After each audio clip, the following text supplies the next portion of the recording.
అందరికీ నమస్కారం. రఘురామ్స్ గాంధీగిరి యూట్యూబ్ ఛానల్కి స్వాగతం, సుస్వాగతం. ఈరోజు మనం తీసుకున్నటువంటి అంశం ధైర్యం అంటే ఏంటి అన్న దాని గురించి ఈరోజు మనం మాట్లాడదాం.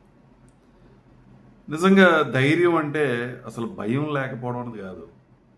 భయంలోనూ కూడా ఎవరైతే ముందుకు సాగుతారో వాళ్ళు ధైర్యవంతులు అని మనం చెప్పడానికి అవకాశం అనేది ఉంటుంది.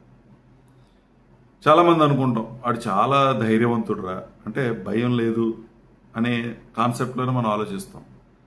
ఎంత ధైర్యవంతుడైనా లోపల భయం ఉంటుంది, కానీ ఆ భయాన్ని కనిపించకుండా జాగ్రత్తలు తీసుకుంటూ తను పెట్టుకున్నటువంటి లక్ష్యాన్ని చేరుకోవాలని అంటే ఈ పరిస్థితులన్నీ మనం ఎదుర్కోవాలని సంసిద్ధమై ధైర్యంగా ముందడుగేయటం, ఆ భయాన్ని ఎవరికీ కనిపించకుండా. ఒక రకంగా చెప్పాలి అని అంటే తను ఆ భయాన్ని చక్కగా మేనేజ్ చేసుకున్నాడని చెప్పచ్చు. ప్రమాదం పొంచి ఉన్నప్పటికీ, అపాయం జరుగుతుందని తెలిసినప్పటికీ, నష్టపోతామని తెలిసినప్పటికీ, లేదా ఎదుటి వల్ల ఇబ్బంది పడతామని తెలిసినప్పటికీ కూడా తన లక్ష్యాన్ని విడిచిపెట్టకుండా ఎవరైతే నిరంతరం ప్రయత్నం చేస్తారో వాళ్ళు సక్సెస్ సాధిస్తారు. చాలామంది మనం ఏం చేస్తామంటే కారణాలు వెతుకుతాం.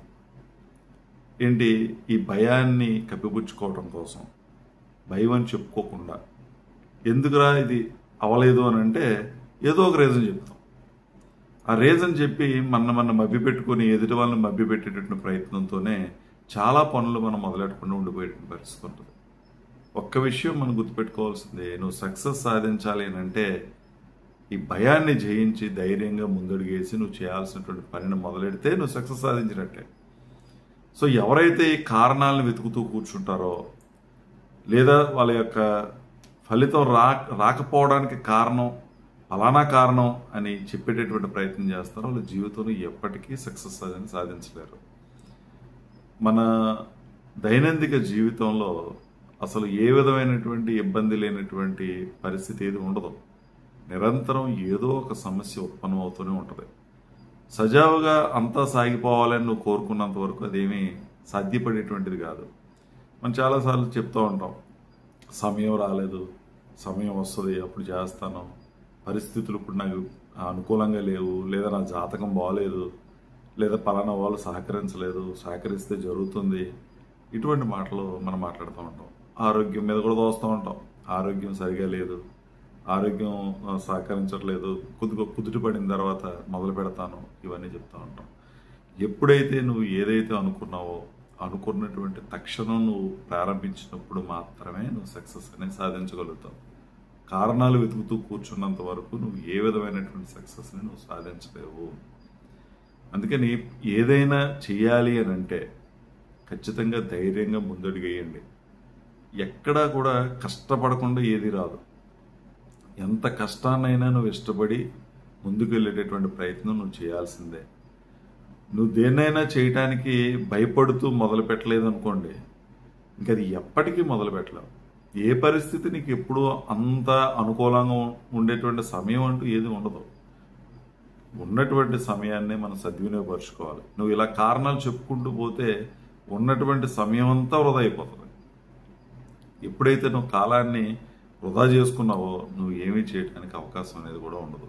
విలువైనటువంటి ఆ సమయాన్ని ఎవరైతే కాపాడగలుగుతారో, ఎవరైతే వచ్చినటువంటి అవకాశాన్ని అందిపుచ్చుకోగలుగుతారో, ఎంత భయపెట్టేటటువంటి పరిస్థితినైనా మొండిగా నిలబడి ముందుకు వెళ్ళగలుగుతారో వాళ్ళు మాత్రమే జీవితంలో సక్సెస్ అనేది సాధించగలుగుతారు. ఇప్పుడు నేను చెప్తున్నటువంటి ప్రతి మాట మన నిజ జీవితంలో మనం ఫేస్ చేస్తుంది. ఒక సబ్జెక్ట్ చదవాలేనంటే మొట్టమొదట మనకు ఉన్నది భయం. నేను చదవగలుగుతానా, నేను అర్థం చేసుకోగలుగుతానా, గుర్తుపెట్టుకోగలుగుతానా, పరీక్షలో నేను ప్రజెంట్ చేయగలుగుతానా అనేటువంటి భయం. ఇంత సిలబస్ ఉంది, ఇంత సిలబస్ నా వల్ల అవుతుందా? ఏ స్టూడెంట్ అయినా మొట్టమొదటి ఫేస్ చేసేది ఇదే. ధైర్యంగా లేదు, చదవాలి, ఇది నాకు చాలా అవసరం, మార్కులు నాకు చాలా అవసరం, మొదలు పెడితే అదే అయిపోతుంది అని ఎవడైతే ధైర్యంగా మొదలు పెడతాడో వాడు కంప్లీట్ చేసేస్తాడు, ఖచ్చితంగా మంచి మార్కులు సాధిస్తాడు. చాలామందిని చూస్తూ ఉంటాం, అదే వ్యాపారం చేయాలనుకుంటున్నానండి, అదే చూస్తున్నానండి. ఇంక జీవితాంతం చూడడమే. నువ్వు చేయాలనుకుంటుంది ధైర్యంగా ఒక నిర్ణయాన్ని తీసుకోవాలి, ఏం చేయాలో ఆలోచన చేయాలి, దానికి అవసరమైనటువంటి వనరులు సమకూర్చుకోవాలి, మొదలు పెట్టాలి.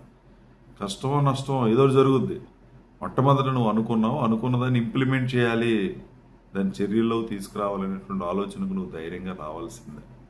రిస్క్ ఉంటుంది, ఉద్యోగం సంపాదించాలి, ప్రిపేర్ అవ్వాలి, పరీక్ష రాయడానికి సంసిద్ధంగా ఉండగలగాలి, దానికి తగ్గట్టుగా తయారవ్వాలి, ఎంత సిలబస్నైనా చదవాలి అనేటువంటి ఆలోచనకు రావాలి, చదవాలి, ప్రజెంట్ చేయాలి. సో ఈ భయం అనేటువంటి దాన్ని మనం ఖచ్చితంగా ధైర్యంగా మార్చుకోవాల్సిందే. భయం మనిషికి ఖచ్చితంగా ఉండాలి, ఉన్నప్పుడే జాగ్రత్త వస్తుంది. నేను ఫెయిల్ అవుతాను అని ఆ భయం ఉన్నప్పుడే కదా మనం చదవటానికి సంసిద్ధం అవుతాం, పాస్ అవడానికి ప్రయత్నం చేస్తాం.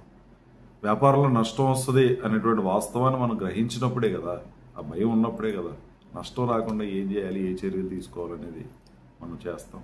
ఉద్యోగం సంపాదించాలి, బాగా చదవకపోతే ఉద్యోగం ఎలా వస్తుంది ఇంత కాంపిటీషన్లో మనం అనుకున్నప్పుడే కదా, ఆ భయం ఉన్నప్పుడే కదా మనం చదవడానికి ప్రయత్నం చేస్తాం. సో భయం మంచిదే, కానీ భయాన్ని ఎంతవరకు ఉంచుకోవాలో అంతవరకు ఉంచుకోవాలి.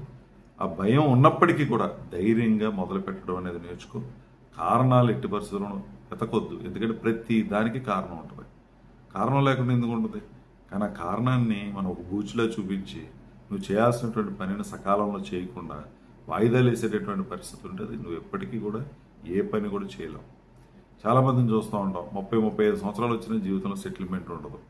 ఇంకా ఆలోచనే, ఇంకా ఏదో చేద్దామని, ఇంకా ఏదో ప్రయత్నం చేద్దామని, ఇంకా ఏదో సమయం వస్తుందని. అస్సలు సమయం రాదు. ఎవడైతే ఏ విధమైనటువంటి భయాన్నైనా ధైర్యంగా ఎదుర్కొంటాడో, తన మీద తనకి నమ్మకాన్ని పెట్టుకుంటాడో, విశ్వాసాన్ని పెట్టుకుంటాడో, ఆ వ్యక్తి ధైర్యంగా మొదలు పెట్టగలుగుతాడు. ప్రతి మనిషికి భయం అనేది ఉంటుంది, కానీ కొంతమంది ఆ భయాన్ని కనబడకుండా ధైర్యంగా ముందడుగేసినటువంటి వాళ్ళే జీవితంలో విజేతలుగా నిలబడే పరిస్థితి ఉంటుంది.